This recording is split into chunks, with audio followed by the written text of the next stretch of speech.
तो गाइस आज मैं एक्सप्लेन करूंगा the reincarnation of evil monarch episode 1, 2, 3, 4, 5 and 6। तो गाइस अगर आपको हमारी इस वीडियो की एक्सप्लेनेशन पसंद आती है तो चैनल को लाइक सब्सक्राइब जरूर करें। तो चलिए बिना किसी देरी के आज की वीडियो की एक्सप्लेनेशन को स्टार्ट करते हैं। तो एपिसोड की स्टार्टिंग में हमारे मेन कैरेक्टर को दिखाया जाता है जो एक सीक्रेट एजेंट होता है और वह एक जगह पर रेड किया होता है। वो वहां पर बहुत ही खतरनाक तरीके से अपने सारे अपोनेंट्स को तोड़ा होता है। वहां पर जितने भी लोग थे उनमें से एक भी बंदा चाहे उसके पास गन हो या कुछ भी वो हमारे हीरो को टच भी नहीं कर पा रहा था। हमारा मेन कैरेक्टर थोड़ी देर में वहां पर सभी लोग को क्लियर कर देता है। हमारे मेन कैरेक्टर के सामने एक दरवाजा होता है जिस पर लाल कलर का बटन होता है। हमारा हीरो जाकर उस कमरे का दरवाजा लाल बटन की टीप कर खोल देता है। हमारे हीरो के सामने एक पगोड़ा नियर अजीब सी चीज रखी होती है।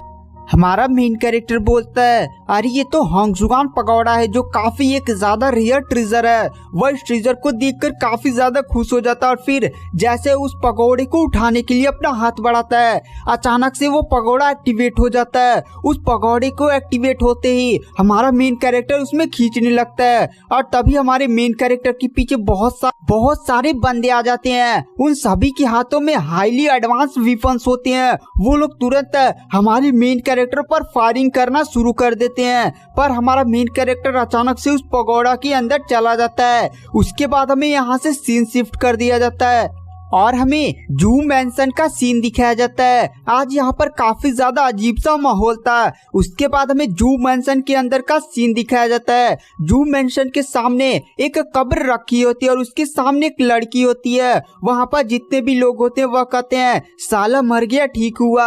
इसकी वजह से पूरा हमारा सिटी ही एकदम पागल हो चुका था। इतना ज्यादा बदमाश बंदा आज तक मैंने भी नहीं देखा था। उसकी बगल वाली औरत बोलती है सही बोले मर गया साला बहुत ही बढ़िया हुआ। तभी उन लोगों के सामने एक लड़की होती है जो अपने पास रखे हुए थैले को बजाते हुए उन सभी को दिखाती है और कहती है जल्दी से अपना नाटक शुरू करो। वहाँ पर जितने भी बंदे होते हैं वह कहते हैं अरे हमारे यंग मास्टर आप हमें छोड़कर क्यों चले गए। आप जैसा अच्छा बच्चा और आप जैसा सच्चा दिल वाला तो आज तक हमने देखा भी नहीं था। वहाँ पर वो जो लड़की होती है वह कहती है अरे यार तुम लोग कर क्या रहे हो। थोड़ा सा अपनी इमोशन को और भी बहुत ही ज्यादा उदास बनाओ क्योंकि हमारे यहाँ पर यंग मास्टर मरे हैं। गाइस यहाँ पर मैं आपको क्लियर कर देता हूँ कि जू मैंशन की जो यंग मास्टर था वो मर चुका है। इसीलिए यह शोक सभा की तैयारी हो रही है। शोक सभा की तैयारी में ये जो लड़की है वो यंग मास्टर की मेड है और यहाँ पर वो बहुत सारे बंदों को बुलाई होती है और वह उन सभी को ट्रेनिंग दे रही होती है कि यंग मास्टर की शोक सभा में कैसे रोना है। वहाँ पर वो मेड बोलती है अरे भाई तुम लोग ऐसे रोना छाती पीट पीट करो। तभी वहाँ पर जितने भी लोग होते हैं वो अपनी एक्टिंग करना शुरू कर देते हैं। वहाँ पर जो बंदे होते हैं जो वहाँ पर शोक सभा गीत के लिए आए होते हैं वहाँ पर मेड बोलती है डीजे वाले भाई थोड़ा एकदम अपने गाने में ना एकदम उदासी भर दो। मैं जानती हूँ कि यंग मास्टर काफी ज्यादा दोगला इंसान था। उसने पूरे सिटी को बहुत ही ज्यादा परेशान कर दिया था लेकिन शोक सभा में तुम लोग को ऐसा नाटक करना है जैसे वो सच में सिटी का सबसे बढ़िया लड़का था। उसके बाद वहाँ पर कहते हैं चलो अब लोग फिर से तैयारी शुरू करो।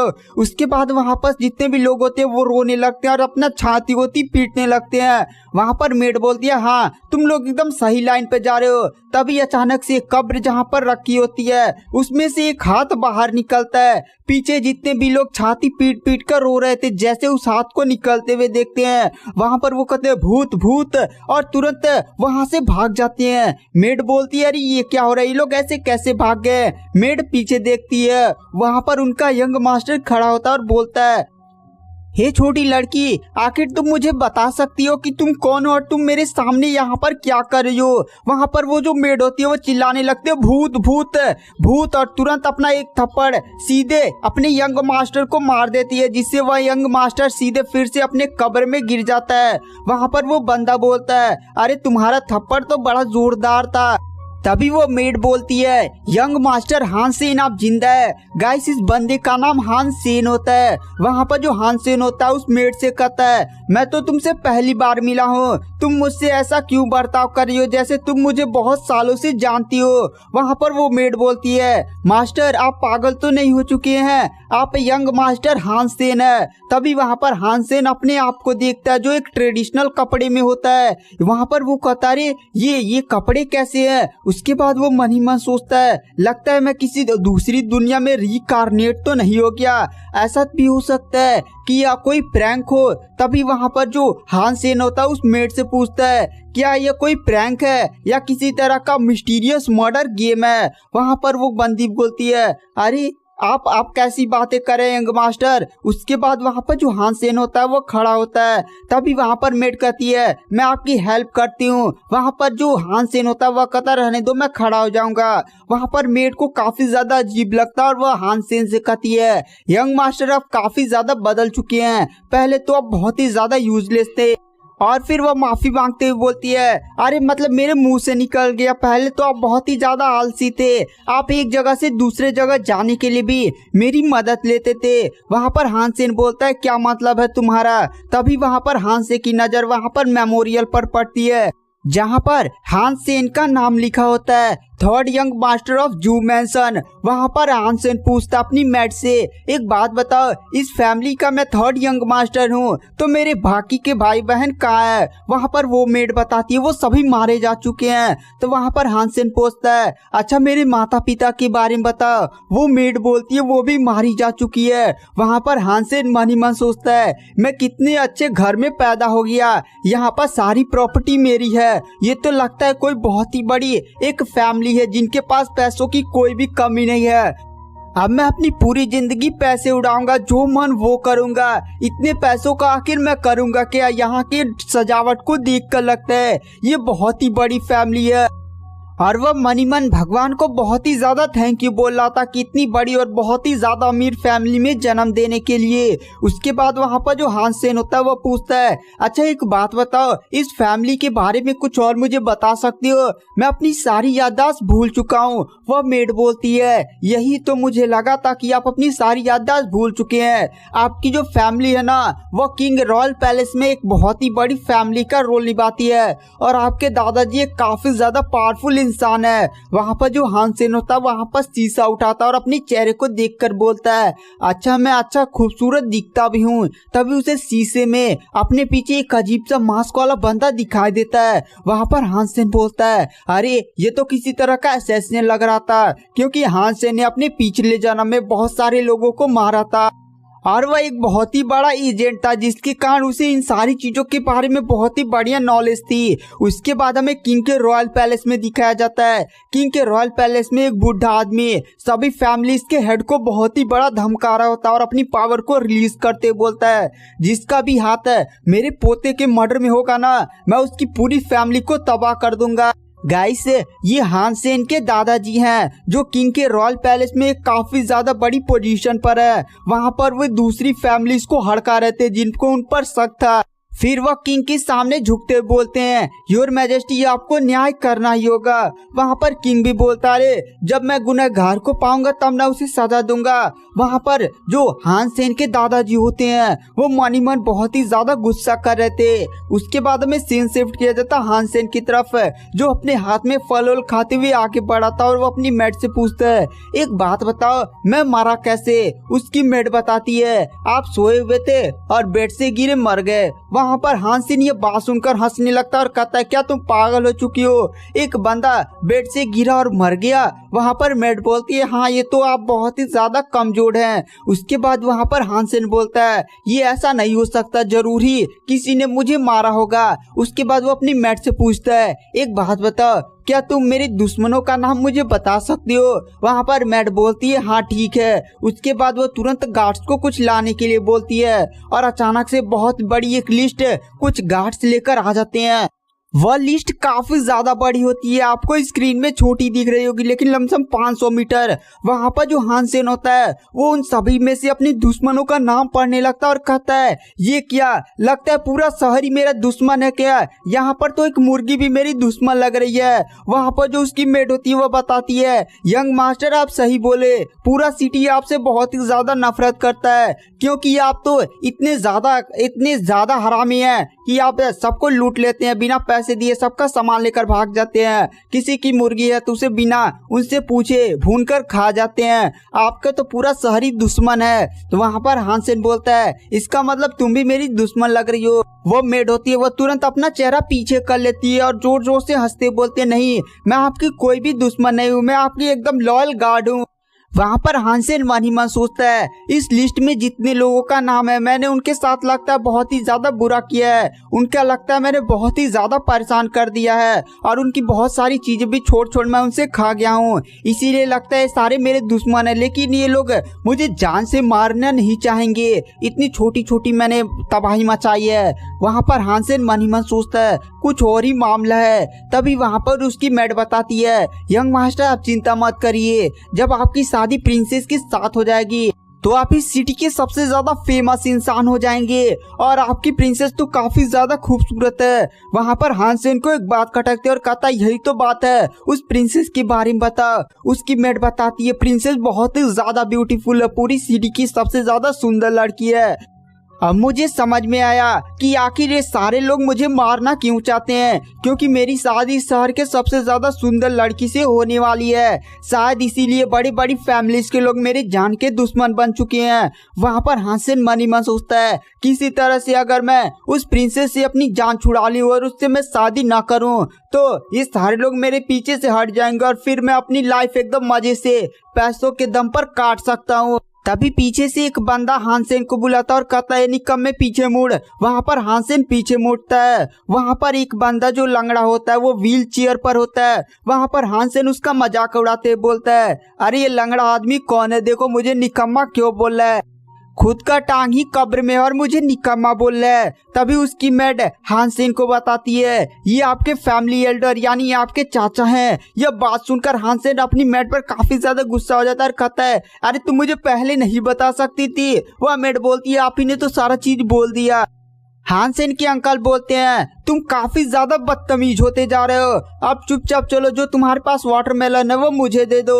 वहां पर हानसेन के चाचा तुरंत हानसेन के हाथों से वो वाटरमेलन छीनने के लिए आगे बढ़ते हैं, लेकिन हानसेन तुरंत उनके हाथ को डॉच कर जाता है और उनके कंधे पर हाथ रखते बोलता है और वो अपने अंकल से बोलता है आप अभी बच्चे हैं बच्चे, आप मेरी ताकत और फुर्ती का सामना नहीं कर सकते। और ये बात बोलकर हानसेन जोर जोर से हंसने लगता है। तभी जो उसके अंकल होते हैं वो तुरंत अपनी पावर्स का यूज करते हुए सीधे उसके हाथ को पकड़ लेते हैं। हानसेन को कुछ भी समझ में नहीं आ रहा था कि आखिर ये बंदे के हाथ में अजीब सी फायर क्या है। उसके अंकल बोलते तुम्हारी कल्टीवेशन इतनी ज्यादा वीक है, तुम्हारी मेरिडियंस भी मुझे नहीं लगती है कि सही सलामत है और तुम मुझे निकम्मा बोल रहे हो, एक बार अपनी आप को देखो। उसके बाद जो उसके अंकल होते हैं उसके हाथ से वाटरमेलन लेकर खाने लगते हैं। हानसेन को कुछ भी समझ में नहीं आ रहा था कि आखिर इस बंदे के हाथ में वो फायर कैसी थी जिससे उसका पूरा हाथ ही जल गया।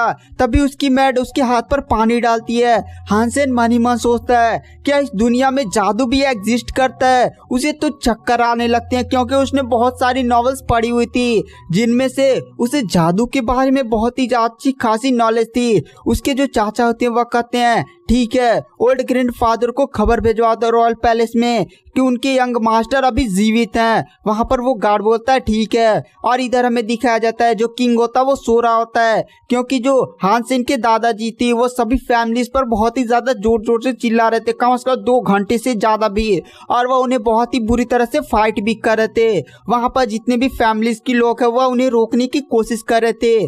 तभी एक गार्ड सीधे हानसेन के दादाजी के पास आता है और उनके कान में बताता है कि आपका पोता जिंदा है। हानसेन के दादाजी यह बात सुनकर तुरंत वहां से निकल जाते हैं। फिर वह उस गार्ड से पूछते हैं क्या यह सच बात है? वहाँ पर वो गार्ड बोलता है हाँ एल्डर यह सच बात है। वहाँ पर ये बात सुनकर उसके दादाजी काफी ज्यादा खुश हो जाते हैं और कहते हैं मुझे जल्दी से इस किंग पैलेस का मामला निपटाकर अपने घर जाने की जरूरत है। और इधर हमें दिखाया जाता है एक बंदे को जो अपनी बेटी को बता रहा था कि हानसेन के पीछे तुमने कैसे बंदे को लगाया था, हानसेन तो बच गया, वो उसका तो मौत नहीं हुआ है। उसका बेटा बोलता है क्या ये कैसे हो सकता है? तभी वो एल्डर बोलता है ये सही बात है, अभी अभी मैंने पता किया कि उसका बेटा जिंदा है। वहाँ पर जो वो सफेद कपड़ा पहने हुए बंदा होता है वो बोलता है लगता है हमारी प्लानिंग इस बार फेल हो चुकी है, लेकिन अब मजा आएगा ना। एक बंदा जो मौत के मुंह से भी निकल आया, अब तो फाइट करने भी और भी ज्यादा मजा आएगा। इस बार तो मैंने असैसियन से मरवाने के लिए उसे भेजा था, लेकिन पता नहीं वो कैसे बच गया। लेकिन इस बार मैं उसे अपने हाथों से मारूंगा, उससे बहुत ही ज्यादा तड़पा कर मारूंगा, मजा ही आ जाएगा। उसके बाद हमें सीन शिफ्ट किया जाता हानसेन को। हानसेन जंगल में प्रैक्टिस कर रहा होता है। हानसेन कहता है इस दुनिया में तो मैजिक भी है, कल्टीवेशन भी है, मुझे जल्दी से जल्दी पावरफुल बनना होगा, वरना तो अरे यार इस बंदे की बॉडी भी बहुत ही ज्यादा अजीब है और इतनी ज्यादा कमजोर बॉडी मैंने आज तक नहीं देखी है। यहाँ के कीड़े मकोड़े भी इससे बहुत ही ज्यादा पावरफुल हैं। अगर मैं अपना एक पंच इस बांस पर मारूं तब भी इसकी हड्डियां टूट जाएंगी। वहाँ पर हानसेन यही सब सोच रहा होता है, तभी वो उसकी नजर अपने हाथ पर पड़ती है। उसके हाथ पर एक अजीब सा निशान होता है। हानसेन मन ही मन सोचता है ये किसी तरह का बर्थ मार्क तो नहीं लगता, लेकिन आखिर ये निशान कैसा है। तभी हानसेन को अचानक से चक्कर आने लगते हैं, उसका पूरा शरीर घूमने लगता है। हानसेन कहता है ये क्या हो रहा है, मुझे कुछ भी समझ में नहीं आ रहा है। तभी अचानक से हानसेन की बॉडी से एक ऑरा निकलता है। उस ऑरा का इम्पैक्ट इतना ज्यादा खतरनाक होता है कि आसपास की पूरी जमीन फट जाती है, पूरे पेड़ धंस जाते हैं। हानसेन की बॉडी से अचानक से बहुत ही खतरनाक एक रोशनी निकलने लगती है और हानसेन के सामने एक बहुत ही बड़ा पगोड़े नियर लाइट दिखाई देती है। हानसेन की पूरी बॉडी आग की रोशनी से जल रही थी। हानसेन कहता है ये क्या हो रहा है और मेरे सामने क्या है। हानसेन अपने सामने देखता है और अचानक से हानसेन का सारा दर्द गायब हो जाता है। उसके सामने वही होंग जुआन पगोड़ा खड़ा होता है। वह पगोड़ा बहुत ही ज्यादा बड़ा था, इतना बड़ा तो हानसेन उसके सामने चींटी लग रहा था। हानसेन कहता है ये क्या है। हानसेन अपना एक कदम उस पकौड़े की तरफ बढ़ा देता है। उस पकौड़े से लाइट निकलने लगती है जो सीधे हानसेन को चारों तरफ से घेर लेती है और अचानक से पकौड़ा की सारी एनर्जी हानसेन की बॉडी में आकर समाने लगती है। हानसेन की बॉडी अचानक से आसमान में उड़ने लगती है। तभी हानसेन को आवाज सुनाई देती है, बॉडी ट्रांसफॉर्मेशन शुरू हो रहा है। हानसेन को अपने मन में सुनाई देता है इस दुनिया में जब कुछ भी नहीं था तब केवल दो ही एनर्जी एग्जिस्ट करती थी, इन और यान एनर्जी। इन और यान एनर्जी से पूरा यूनिवर्स बना और इस यूनिवर्स के क्रिएटर ने इस पगोड़े का निर्माण किया।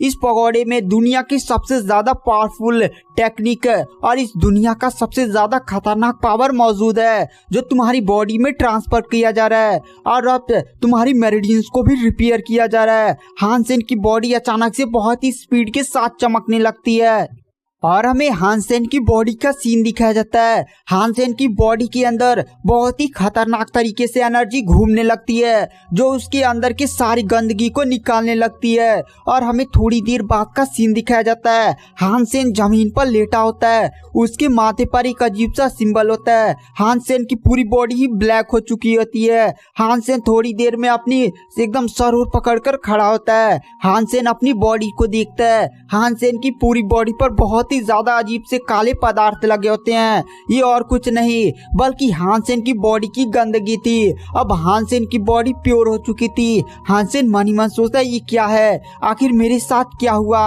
और मैंने जो अभी देखा वो क्या सच था और वो तो हांगजुआन पगोड़ा था ना, आखिर वो क्या बोल रहा था दुनिया का क्रिएटर। उसके बाद हानसेन मन ही मन सोचता है चलो पहले मैं अपनी मैंसन जाता हूँ। हानसेन अपनी मैंसन की तरफ निकल जाता है। हानसेन जैसे ही गेट पर पहुँचता है गेट का गार्ड उसकी तरफ देख कर कहता है चोर चोर, हमारे मैंसन में चोर आ रहा है। हानसेन कहता है कहाँ है चोर, कहाँ है चोर। तभी उसे याद आता है उसका पूरा चेहरा काली कलर से रंगा हुआ है। तभी वो सारे गार्ड हानसेन को पकड़ने के लिए उस पर अटैक कर देते हैं। हानसेन कहता है अरे ये क्या हो गया, और फिर वो तुरंत अपनी पावर्स का यूज करते हुए सीधे एक घर पर कूद जाता है। हानसेन कहता है अरे यार ये लोग तो अपने मास्टर को भी नहीं पहचान रहे। हानसेन कहता है पहले मुझे अपने शरीर को साफ करना होगा जिससे मैं पहले अपनी मेंशन में तो जा सकूं।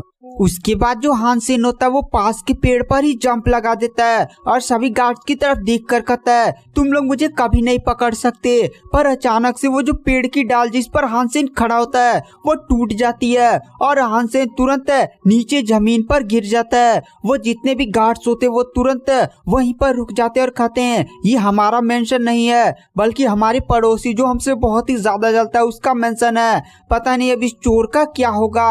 उसके बाद हमें सीन शिफ्ट किया जाता है जिस मेंशन में हानसेन गिरा था वहीं पर एक लड़की बैठकर बांसुरी बजा रही होती है। तभी उसे कुछ अजीब सी आवाजें सुनाई देती है, इसलिए वो तुरंत चेक करने के लिए वहां जाती है। वहां पर जो हानसेन होता है वो पानी से निकलकर बाहर आ रहा होता है। हानसेन पेड़ से सीधे वहीं के तालाब में गिरा था। तभी वो नीले कपड़े वाली लड़की हानसेन से कहती है हानसेन तुम इतनी रात को और इस तालाब में क्या कर रहे हो और तुमने कपड़े क्यों नहीं पहने हैं। वहाँ पर जो हानसेन होता है वो यहाँ पर भी एकदम दोगलापन कर देता है और तुरंत उस लड़की से मजाक करने लगता है और कहता है अरे मैं तो बस यहाँ पर नहाने के लिए आया था, वैसे तुम मुझे जानती हो तो तुम लगता है मेरी कोई लवर हो। यह बात सुनकर उस लड़की को काफी ज्यादा गुस्सा आ जाता है और तुरंत अपने हाथ से हानसेन पर अटैक कर देती है, लेकिन हानसेन तुरंत उसके हाथ को पकड़ कर कहता है लगता है तुम मुझे छूने का बहाना ढूंढ रही थी। यह बात सुनकर उस लड़की को और भी ज्यादा गुस्सा आ जाता है और तुरंत वो अपनी स्वॉर्ड से हानसेन पर काफी ज्यादा खतरनाक अटैक करने लगती है। हानसेन काफी ज्यादा डर जाता है और कहता है तुम तो सीरियस हो गई, मैं तो मजाक कर रहा था। हानसेन जमीन पर गिर जाता है। वह लड़की बोलती है आज तू मेरे हाथों मरेगा हानसेन। हानसेन कहता है अरे तुम मुझे ऐसे नहीं मार सकती, मैं जून फैमिली का लास्ट वारिस हूँ। अगर तुम मुझे मार दोगी तो मेरे दादाजी तुम्हारे पूरी फैमिली को खत्म कर देंगे। वहाँ पर जो लड़की होती है वो हानसेन से कहती है अगर मैं तुम्हें घायल करती हूँ तो डॉक्टर तुम्हारा इलाज कर सकते हैं, लेकिन अगर तुम यहाँ पर किसी गलत नियत से आए थे, वैसे तुम्हें देखकर तो ऐसा ही लगता है कि तुम यहाँ पर किसी गलत ही नियत से आए थे क्योंकि तुमने अपने कपड़े भी नहीं पहने हैं और छुपकर लगता है तुम मुझे देख रहे थे। आज मैं तुम्हें छोड़ूंगा नहीं और बहुत ही बुरी तरह से पीट दूंगी। और वह तुरंत अपनी स्वॉर्ड से हानसेन पर अटैक करने के लिए आगे बढ़ती है। हानसेन कहता है लगता है मुझे भी अपनी पावर दिखानी पड़ेगी। हानसेन तुरंत अपनी पावर्स का यूज करते हुए वहां से हट जाता है। वहां पर वो लड़की हानसेन की तरफ देख कर कहती है लगता है तुमने भी थोड़ी सी कल्टीवेशन करना सीख लिया है, तो चलो आज मैं तुम्हारा वो हालत करती हूँ कि तुम्हारा पूरा पिछवाड़ा ही लाल कर दूंगी। उसके बाद वो लड़की तुरंत अपनी पावर्स का यूज करके सीधे हानसेन पर अटैक कर देती है। वहाँ पर जो हानसेन होता है वो भी अपनी पावर्स का यूज करके सीधे उस लड़की पर अटैक करता है और हमें यहाँ से सीन ब्लैकआउट कर दिया जाता है। और इसके बाद हमें सीन शिफ्ट किया जाता है। हानसेन अपने जून मैंशन की तरफ जा रहा होता है। हानसेन कहता है अरे यार ये रॉयल फैमिली वाले बहुत ही बुरी तरह से मारते हैं। आज तो मैं बाल बच गया, लेकिन आज मेरा पूरा दिन ही खराब था। पहले मेरे पूरा कीचड़ लग गया, गार्ड ने तड़िया लिया और उस पता नहीं पगोड़े ने मुझे कौन सी पावर दे दी। मेरी बॉडी में बहुत सी अजीब सी मुझे पावर महसूस हो रही है और आज तो लगता है मैं इतना ज्यादा थक चुका हूँ ना, बस जल्दी से जाकर अपने कमरे में सो जाऊं, वरना तो आज यहीं पर सोने का मन ही कर रहा है।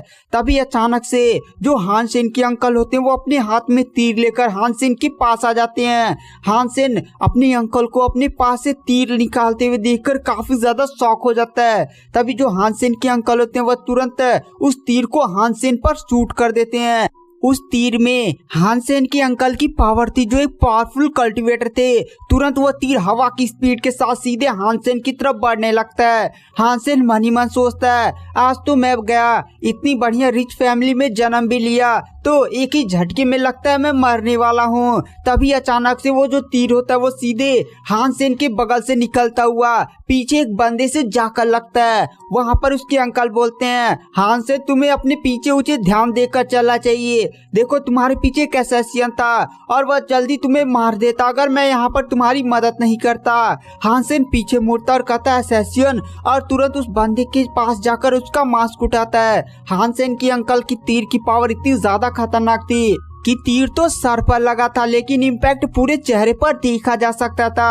वहाँ पर हानसेन कहता है बहाल बहाल बच गया। तभी हानसेन के अंकल बोलते हैं हानसेन तुम्हें अपने आसपास ध्यान देकर चलना चाहिए, वैसे तुम्हारी भी कोई गलती नहीं है, ये एक असैसिन 9th लेवल का असैसिन था। वहाँ पर हानसेन अपने अंकल से पूछते हैं अंकल ये 9th लेवल क्या होता है, ये क्या कोई पोजीशन है।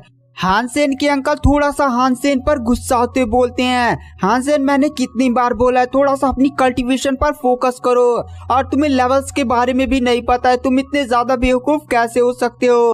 हानसेन के अंकल हानसेन से कहते हैं चलो तुम्हें मैं लेवल्स के बारे में बता देता हूँ। इस दुनिया में कल्टीवेशन की बहुत सारी लेवल्स है। पहले शुरुआत में 9th लेवल होते हैं, उसके बाद सिल्वर ग्रेड आता है, उसके बाद गोल्ड ग्रेड, उसके बाद डायमंड ग्रेड, उसके बाद आता है आपका हेवन ग्रेड, और लास्ट में होता है आपका सुप्रीम ग्रेड। और इसमें से जैसे जैसे लेवल्स को हर एक बंदा पार कर जाता है वो बहुत ही ज्यादा पावरफुल हो जाता है। और ये असैसिन लेवल 9 का था, इसीलिए तुम्हें इसकी प्रेजेंस फील नहीं हुई। तभी वहाँ पर हानसेन कुछ देर सोचते बोलता है अंकल एक बात बताइए मेरे को, ये एक असैसिन था और एक नॉर्मल बंदा था जो लेवल 9 का कल्टीवेटर था, तो मैं तो एक रॉयल फैमिली का बंदा हूँ और हमारी फैमिली काफी ज्यादा पावरफुल है, तो मेरा लेवल कम से कम डायमंड ग्रेड का तो होना ही चाहिए। वहाँ पर यह बात सुनकर उसके अंकल और भी ज्यादा गुस्सा हो जाते हैं और कहते हैं क्या तुम पागल हो चुके हो, फैमिली से किसी की कल्टीवेशन बड़ी नहीं होती, हर एक बंदा जन्म से ही लो लेवल का कल्टीवेटर होता है। और वैसे तुमने कहा था कि ना तुम्हारी कल्टीवेशन क्या है, तुम्हारी कल्टीवेशन 0 है, 0/भेली। वहाँ पर यह बात सुनकर हानसेन काफी ज्यादा शौक हो जाता है और कहता है क्या मेरी कल्टीवेशन 0 है। वहाँ पर उसके अंकल आगे बढ़ते हुए बोलते हैं हानसेन एक बात ध्यान रखो, इस फैमिली में सबसे ज्यादा पावरफुल कल्टीवेटर केवल तुम्हारे दादाजी हैं जो एम्पायर के पैलेस में सर्व करते हैं, और उन्हीं की वजह से हमारी फैमिली इतनी ज्यादा पावरफुल है। और दूसरे नंबर का मैं कल्टीवेटर हूँ, लेकिन तुम मेरी हालत देख सकते हो, मैं किसी से फाइट नहीं कर सकता, लेकिन अभी भी नॉर्मल लेवल के कल्टीवेटर को मार सकता हूँ। लेकिन अगर तुम्हारे दादी दी इस दुनिया को छोड़कर चले गए तो हमारी पूरी फैमिली को तबाह होने से कोई नहीं रोक सकता, क्योंकि हमारी पूरी फैमिली में अब कोई भी पावरफुल कल्टीवेटर नहीं बचा है। और हमारे जो राइवल्स फैमिली है वो हमेशा हमारे फैमिली के खिलाफ साजिश करते रहते हैं, और जल्द ही वो लोग अपनी साजिश में कामयाब भी हो जाएंगे, क्योंकि उनको मेन टारगेट तुम हो। अगर वो लोग तुम्हें मार देते हैं तो हमारी पूरी फैमिली समझो खत्म, क्योंकि तुम्हारे दादाजी अब ज्यादा दिन के मेहमान नहीं है, अब वो धीरे धीरे बूढ़े होते जा रहे हैं। एक बात ध्यान रखो, तुम्हारे दादाजी ने तुम्हारे पर कई सारी सिक्योरिटीज लगाई हुई है, लेकिन एक बार जब तुम्हारे दादाजी मर गए तो समझो हमारी पूरी फैमिली खत्म, हमारी पूरी फैमिली को हमारी राइवल्स फैमिली खत्म कर देंगी। और साथ ही साथ तुम्हें किसी भिखारी की तरह जिंदगी जीना होगा। अगर तुम ऐसा नहीं चाहते तो तुम्हें कल्टीवेशन करनी ही होगी और अपनी पावर्स को बढ़ाना होगा। यह बात बोलकर उसके अंकल वहां से जाने लगते हैं। हानसेन तभी अपने अंकल के पास चला जाता है और कहता है अंकल आपने क्या बोला, मैं भी कल्टीवेशन कर सकता हूँ। हानसेन के अंकल बोलते हैं तुम कल्टीवेशन तो कर सकते हो, लेकिन तुम्हें काफी ज्यादा मेहनत करनी होगी, और मुझे जितना पता है तुम्हारी कल्टीवेशन की जो कीवाई है वो काफी ज्यादा बेकार है, और साथ ही साथ तुम्हारी बॉडी में बहुत ही ज्यादा इम्प्योरिटीज मौजूद है, उनको निकालना लगभग नामुमकिन है, तुम कभी भी कल्टीवेशन नहीं कर सकते। वहाँ पर हानसेन के अंकल कहते हैं चलो अब मैं चलता हूँ। तभी हानसेन अपने से अंकल से कहता है अंकल मेरे पास एक तरीका है जिसका उपयोग करके मैं आपके पैर को ठीक कर सकता हूँ, जिससे आप चल फिर सकते हो। यह बात सुनकर उसके अंकल काफी ज्यादा शॉक हो जाते हैं और कहते हैं क्या तुम्हारे पास सच में ऐसा तरीका है। वहाँ पर हानसेन के अंकल ये वर्ड बोलने में हकला भी रहे थे।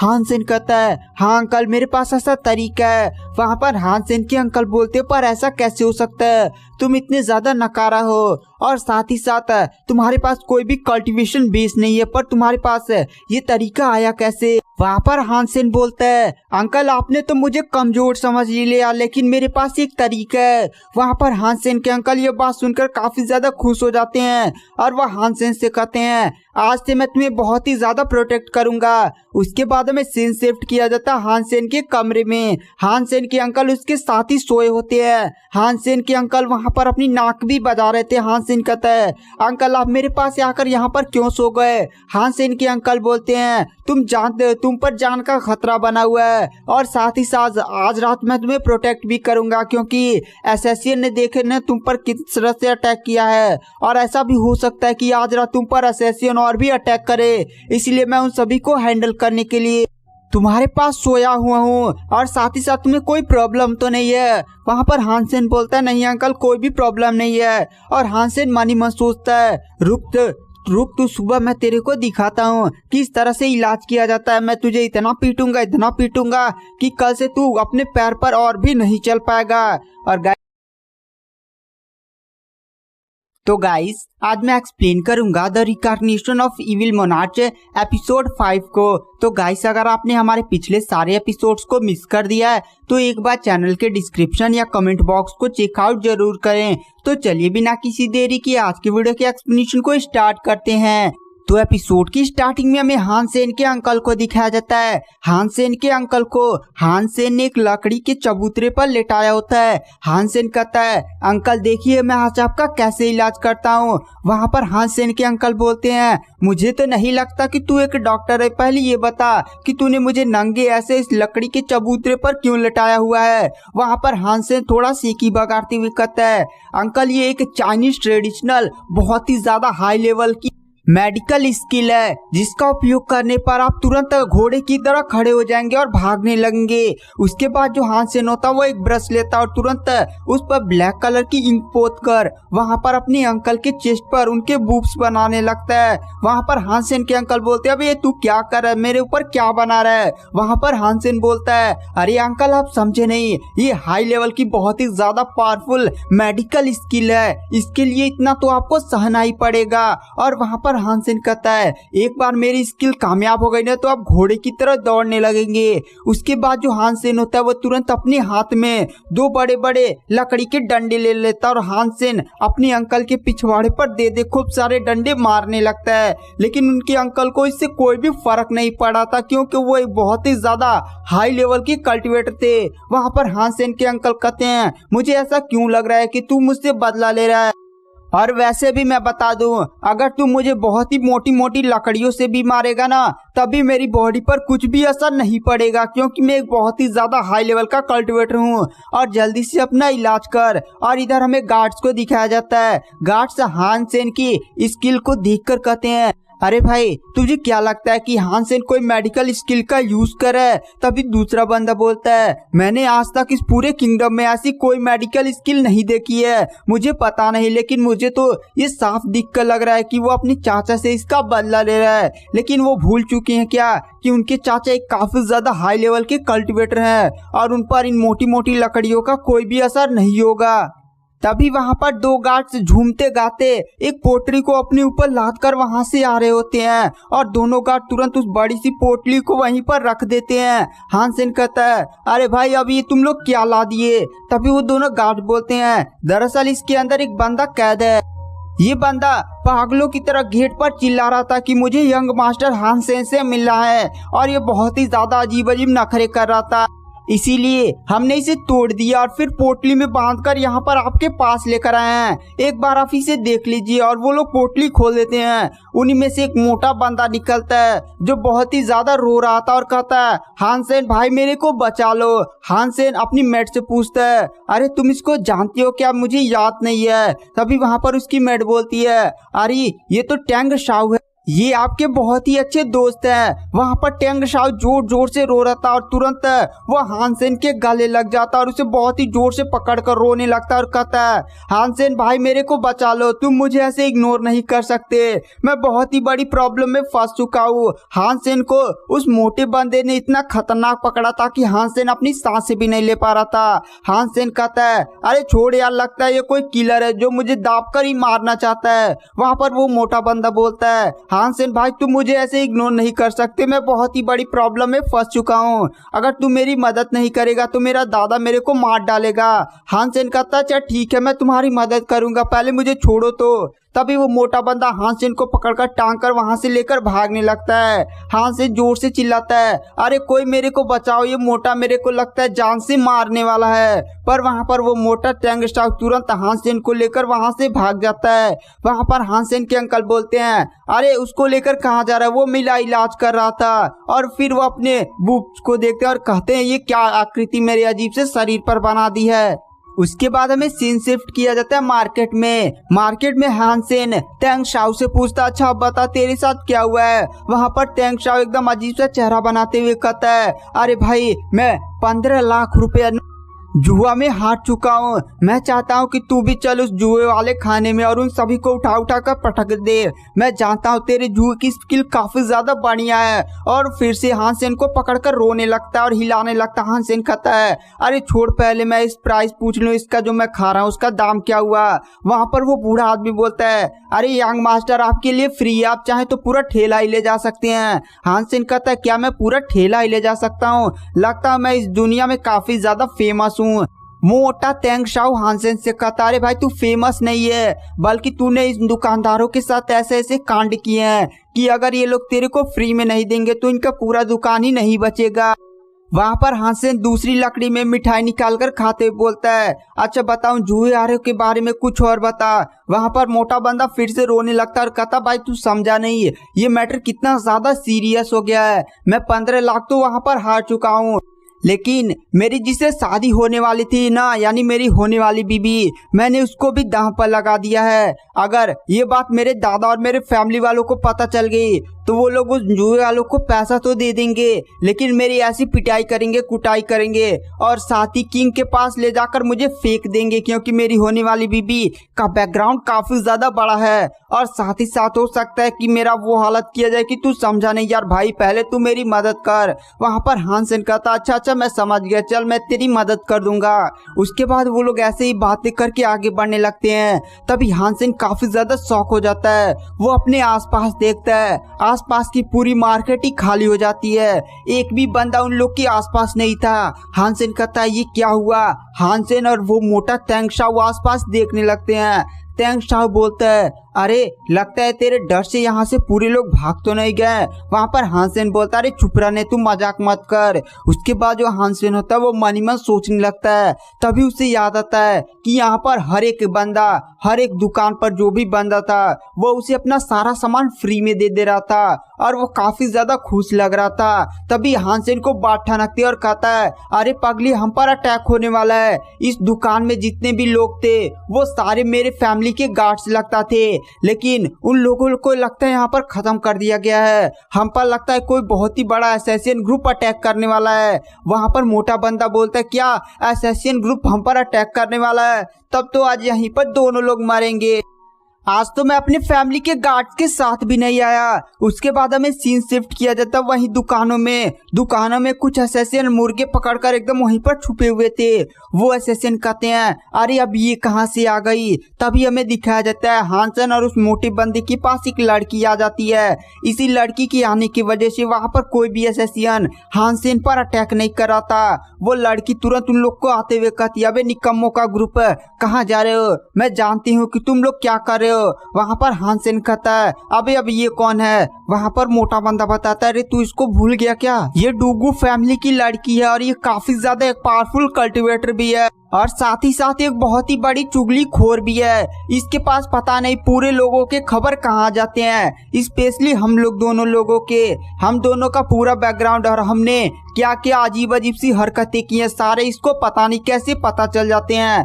तभी वो लड़की बोलती है, क्या तूने मुझे चुगली खोर बोला? चल अब चुगली खोर अपनी पावर दिखाती है। और वह तुरंत उन लोग को कुछ डेट्स के बारे में बताने लगती है कि इन दोनों डेट्स पर क्या किया था। जैसे इन्होंने पूरी मार्केट को लूट डाला था, किस किस दुकान पर कितना कितना उधार है, और घोड़ों को जहाँ पर घोड़े ओड़े बांधे जाते हैं उन सभी घोड़ों को वहां से भगा दिया था। तभी वहां पर हानसेन उस लड़की को चिढ़ाते बोलता है, अबे जा, तू जिसको बताना ये सारी चीजें बता दे, मैं किसी से नहीं डरता। और वहां से वो चिढ़ाकर जाने लगता और कहता, हट, मेरे सामने से हट जा। तभी मोटा बंदा हानसेन के पास आता और कहता है, अबे तू भूल गया कि ये डूगू फैमिली की लड़की है, इसी की वजह से लगता है यहाँ पर कोई भी असैसिन हम पर अटैक नहीं कर रहा है, आगे बढ़े तो मरे जाएंगे। तभी वहां पर जो हानसेन होता है फिर उस लड़की के पास आ जाता है और उसे मनाने लगता है। वो लड़की बोलती है चल बता तेरे को कौन सा काम पड़ गया, मुझे पता है कि बिना काम के तू मेरे पास नहीं आएगा।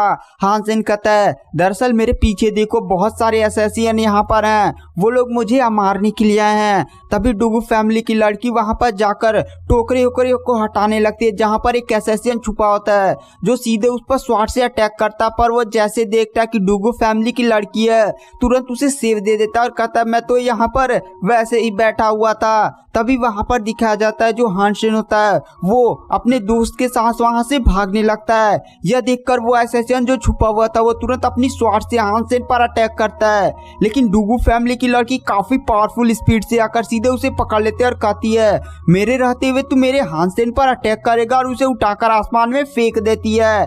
तभी हमें दिखाया जाता है बहुत सारे असैसिन को वो लड़की जाकर एक एक लात में उठा कर पटकने लगती है।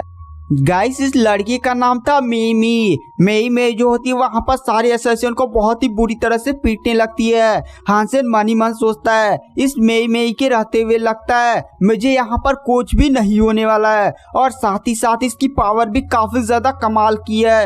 वहां पर एक भी असैसिन मेई को छूने की भी हिम्मत नहीं कर पा रहा था। हानसेन कहता है लगता है डुगू फैमिली वाले काफी ज्यादा पावरफुल हैं, पर वो सारे असैसिन मेई से लड़ते लड़ते उसे दूर लेकर जाने लगते हैं। हानसेन कहता है गए भैंस पानी में, ये सारे असैसिन तो मेई को मुझसे बहुत ही ज्यादा दूर लेकर जा चुके हैं। तभी वहां पर सारे गेट से बहुत सारे असैसिन हानसेन को घेर लेते हैं। हानसेन कहता है अब तो लगता है गए। हमें दिखाया जाता है वहां पर लगभग 20 से 30 असैसिन थे, और हमें वहां पर मोटे तेंग शाओ को भी दिखाया जाता है जो हानसेन की तरफ देखकर कहता है ये सारे असैसिन तो हानसेन के पीछे पड़े हैं, पता नहीं अब मेरा दोस्त यहाँ पर बचेगा या नहीं। अगर मैं यहाँ से बचकर भागने की कोशिश भी करता हूँ तो पक्का ही मारा जाऊंगा। और गाइस आज की वीडियो की एक्सप्लेनेशन को यहीं पर एंड कर देते हैं। नेक्स्ट एपिसोड जल्दी हमारे चैनल पर अपलोड कर दिया जाएगा। तो वीडियो पसंद आई हो तो लाइक सब्सक्राइब करना ना भूलें। थैंक